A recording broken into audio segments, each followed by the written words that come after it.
ስለመገናኛው ቤታችን ነግሬህ የለ? ይህንን የምታውቀው አንተ ብቻ ነህ። እንደ እውነቱ ከሆነ በፊት ላይ ወንድም ትክክለኛ አስተዋይ ነገሮችን መቆጣጠር የሚችል ይመስለኝ ነበርና ለሱ ነበር ያንን ቤት ያሰብኩት። ነገር ግን አሁን እሱን ሀሳቤን ትቼዋለሁ። ቅጣቱንም ያገኛል። እና ምን ልልህ ነው መሰለ፣ ቤቱ ባንተ ስም ማዘዋወር ፈልጋለሁ። ይህንን ሳደርግ ደግሞ ማንም እንዲያውቅ አልፈልግም። እሺ፣ ወደፊት ትዳር ስትይዝ ያለምንም የቤት ሀሳብ እንድትኖር ፈልጋለሁ። ላደረግኩ ነገር ሁሉ መካሼ ነው። በእርግጥ ዞሮ ዞሮ ያው ለእናንተው ነበር አለችኝ እጄን ያዝ አድርጋ። እናቴ ግን አቤል የእናቴ ልጅ ክፍል 15 ይሄን ብለን ነበር። ዛሬም እንደሚከተለው ክፍል 16ን አስቀጥለዋለሁ። እስከ ቪዲዮ ፍጻሜ አብራችሁ ይሁኑ። ይህን ቪዲዮ በላይክ ጀምሩት፣ እንዲሁም ሼር አድርጉ ለሌሎች ተደራሽ እንዲሆን። አመሰግናለሁ። ወደ ታሪኩ አመራለሁ። እናቴ ግን አቤል ከማለቴ አቋረጠችኝ። አቤል ማለትን አቁም። እሱን ማስተካከል የኔ ፋንታ ነው። እሱ የሰራኝን መስማት ከፈለክ እንግዲህ ስማ። አንተ በሌለህበት ጊዜ ቤቴን በቁሜ ሊያሸጠኝ ያላደረገው ጥረት የለም። ከዛ ከማን ነው ጋሼ ግዛው ከተባለ ሰው ጋር ለዛውን ቤቴ ድረስ እያመጣው አይሆንም በማለቴ እንዴት እንደተቀየረብኝ። ከዛች ያቺ የማማ እናት መታ ጉዴን ስትነግረኝ በድንጋጤ እንደዛ ሆንኩኝ። እሱ ግን ሁኔታዬ ሳያሳስበው ሀሳቡ ቤቱ ላይ በመሆኑ ደህና ሐኪም እንኳን እንዳያየኝ ቤት ዘግቶ ትድናለች እያለ አፍኖኝ ነበር። የቤቱ ካርታ ያልፈለገበት ቦታ አልነበረም። እንደማልናገር እያወቀ አስሬ ጠይቀኛል። በግዴታ ሊያስፈርመኝ አስቦ ነበር። እሱ እንደማይሳካለት ሲያውቅ እኔን ተስፋ አስቆርጦ እንድሞትለት በማሰብ ሴት ቤቴ ድረስ እያመጣ አይኔ እያየ ያሳድር ነበር። እንደውም ደግነሽ ባትኖር አንቆ ይገለኝ ነበር ብዬ ነው ማስበው። አሁንም አስተያየቱን አልወደውም። ብቻ ልጄን የቱ ጋር ስህተት ሰርቼ እንዳጣሁት አላውቅም። አንተ ግን ተጠንቀቅልኝ አደራህን። እንዲህ ነው እንኳን ባይባል የእናት ልጅ ቢሆንም ተጠንቀቀው አደራ። ወንድምህን ወደደው፣ ነገር ግን ባህሪው ከባድ ነው። እሱን ተጠንቀቅ። ከኔ የበለጠ ወላጅ የለም። እናቱ ነኝ፣ ግን ለኔም አይመለስም። ስለዚህ አንድ ነገር ያሰብኩት አለ። እሱን አስተካክዬ ከሀገር እንዲወጣ አድርገዋለሁ። እስከዛው ራስህን ጠብቅ አለችኝ። ኡፍ ይጨንቃል። ወንድሜ ቤቱን በለዋ ላይ ስለመሸጥ መደራደር ምን አይነት የገንዘብ ፍቅር ነው የገባበት? ከባድ ነው። እናቴ ጋር ስናወራ ቆየን። ስለ ወደፊቱ ስንመካከር፣ ስለ እኔም ስጠይቀኝ ስለ አዲሷ ጓደኛዬ ብሌን ነገርኳት። እሷም ሴት ልጅ እንዴት መያዝ እንዳለብኝ ስታስረዳኝ ቆየች። እነ ደግነሽ ተነስተው ቁርስ ለመስራት ተፍ ተፍ ሲሉ ማመም ተነስታ ወደኛ መታ መጫወት ጀመረች። አቤል እናቴ ነገረች ነገር ውስጥ ቢኖርም አሁን ላይ ያለበት ሁኔታ ግን እንደዛ አይመስልም። እሱም እንደተነሳ ሁላችንንም በፍቅር ሰላም ያለን። በእርግጥ መቼ እንደሚናደድ አያስታወቅም። በራችን መጥሪያው ሲጮህ በር ሊከፍት በፍጥነት ሲሄድ እናቴ ተስፋ በቆረጠ አስተያየት ከኋላው ስትመለከተው ጨነቀኝ። በዚህ መጠን እናቴ አቤል ላይ ትሆናለች ብዬ አላውቅም። በጣም ጎርቷታል። ምን ፈልግ ብሎ አቤል ሲጮህ እናቴ ወደ እኔ አየች። ተነስቼ ወደ በሩ ሄድኩኝ። ሲሄድ አንድ አባት እየለመኑ ነው። ሲያዩ ደነገጡ። ለሁለት አንድ ነገር የምናደርጋቸው ይምሰላቸው እንጃ። ምንድነው የምትጮህባቸው? ስለ እግዚአብሔር የሚል ሰው በዚህ መልኩ ነው እንዴ የምታስተናግደው? ኑ ግቡ አልኳቸው። አቤል ጨሰ። ሽማግሌው ተርበተበቱ። ማንንም ግቡ የማለት መብት ያለህ ነው የሚመስልህ አለኝ ተናዶ። ድጋሜ መልስ ብትሰጠኝ ከመሬት ነው የምደባልቅህ። ደነዝ፣ አቅመ ደካማ ናቸው። ምን ያደርጉኛል ብለህ ነው?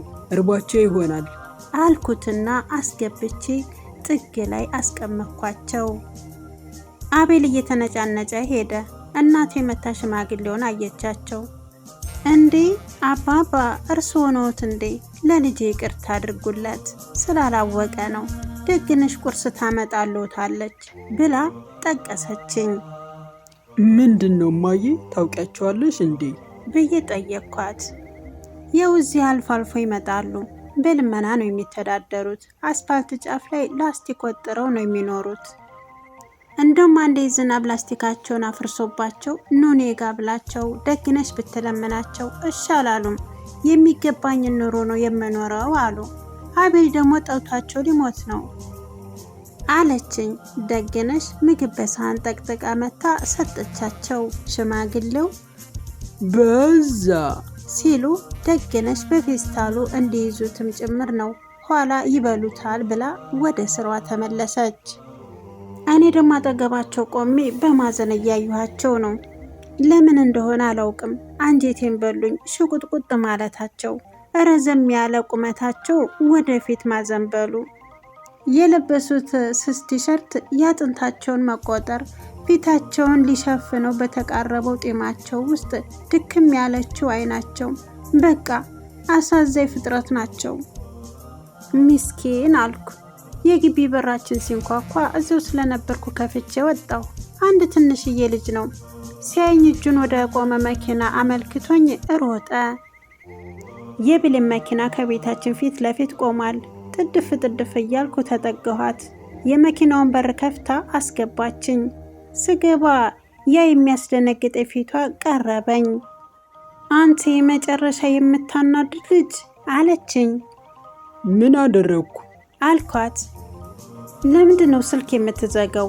በጣም ነው የተበሳጨውብህ፣ ግን ሳይህ ረሳሁት ብላ ጉንጮችን ሳመችኝ።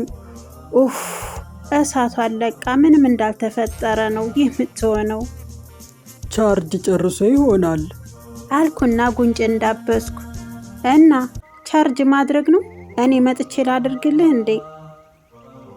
አይ እኔ አደርገዋለሁ ታዲያ ብላ ተጠጋችኝ። ረስቼውን ያደርኩት አልኳት። እኔን ማስጨነቅ ደስ ይላታል። ደስ ይለኛል አንተን ማስጨነቅ። አሁንማ ይህንን ሁኔታ ለምጄው ነው መሰለ ከጧት እስከ ማታ ነው የማስብህ። ስራ የለሽም ማለት ነው? ስራ ያንተ ሆነሃል። ከልቤ ነው የወደድኩ መሰል። አሄሄ ያዋከቡት ነገር። በጊዜ እንዳታባረርኝ። እንዳትባረር ከፈለክ ጸባይ ይኖርክ። አሁን ለምን ቁርስ አብረን አንበላም? አይ እቤት እየጠበቁኝ ነው። በዛ ላይ ሻወር አልወሰድኩም። በኋላ እንገናኛለን አልኳት። ዝም ብላ አየችኝ። አስተያየቷ አንዳች ነገር የሚፈልግ ይመስላል። ስሜት አለው። ይህንን ሰውነት ያለ ጨርቅ ሳልኩት። እናም በቃ ብላ ዝም አለች። አንቺ ልጅ ግን እኔ ማለት ያለብኝን ሁሉ አንቺ ካልሽው እኔ ምድልል ነው። ግልጸኝነትሽ በዛብኝ አልኳት እያፈርኩ። አንተ ማለት አይጠበቅብህም። በታማኝነት ድርጊቱ ላይ ተሳተፍ። አሁን አንድ ቦታ ብንሄድ በጣም ነበር ደስ የሚለኝ፣ ግን ያው በቃ እንዳልከኝ በኋላ እንገናኛለን። ስልክን እንዳትዘጋ ደግሞ አለችኝ። እሺ አደራ፣ ግን ይህን የምታሯሯጭኝን ነገር በልኩ አድርጊው አልኳት ፈገግ እያልኩ። እጠነቀቃለሁ ብላ ጠጋለችኝ። እናም ሳላስበው ከንፈሬን ምጥጣ አድርጋ ሳመችኝ። ሰማይ ምድሩ ሲዞርብኝ ይሰማኛል። ፀሐይ ሙቀቷን እንዳለ ከላይ የለቀቀችብኝ መሰለኝ። አረ ደግነሽም እልል እያለች መሰለኝ። ወደ ግቢ ስገባ ሽማግሌው የሚበሉትን ጨርሰው ውሃ ሲጠጡ አገኘኋቸው። እናቴም እነ ደግነሽም ወደ ውስጥ ገብተው ነበር። አቤል ብቻ በረንዳው ላይ ቁጭ ብሎ ሰውየውን አንዳች ነገር እንዳያነሱ ይመስል ይከታተላቸዋል። የአቤል ሁኔታ ገረመኝ። አሁን እኚህ ሽማግሌ ምን ይነኩኛል ብሎ ነው ጠምዶ የያዛቸው? ለራሳቸው የያዙትን ብርጭቆ እንኳን በቅጡ ወደ አፋቸው ማድረስ የተቸገሩ ነው የሚመስሉት። አቤልን ችላ ብዬ ወደ ሽማግሌው ተጠግቼ ቁጭ አልኩ። ድንግጥ አሉ። ምንም እንዳልተፈጠረ ሆኜ ፈገግ አልኩ። እናም የሚንቀጠቀጠው እጃቸው ላይ ያለውን ብርጭቆ ተቀብዬ መሬት ላይ አስቀመጥኩት። አመሰግናለሁ ልጄ አሉኝ። ኧረ አባት አትጨነቁ አልኳቸው። በተቀደደ ቲሸርታቸው ውስጥ የሚታየውን የአጥንታቸውን የተሸከመውን ቆዳቸውን ብዙ ስቃዮችን እንዳሳለፉ ይናገራሉ። እሺ ልጄ አሁን ይቀጥላል። ክብራና ክብራት የእናቴ ልጅ ክፍል 16 ይሄን ይመስል ነበር። በክፍል 17 እስከምንገናኝ ቸሩ ሁሉ ይቅጠመን እያልኩኝ አብራችሁ የነበርኩት ይፋት መልቲሚዲያ ነበርኩት። ከቪዲዮ ፍጻሜ አብራችሁ ስለነበራችሁ እጅግ አመሰግናለሁ። በሌላ ፕሮግራም እስከምንገናኝ ቸሩ ሁሉ ይቅጠመን፣ ሀገራችን ኢትዮጵያን ሰላማን ይመልስልን፣ ዓለማችንን ከክፉ መከራ ይጠብቅልን እያልኩ እኔ ከወዲሁ ሰናበታለሁ። ባይ ባይ። ትመጫለሽ ብዬ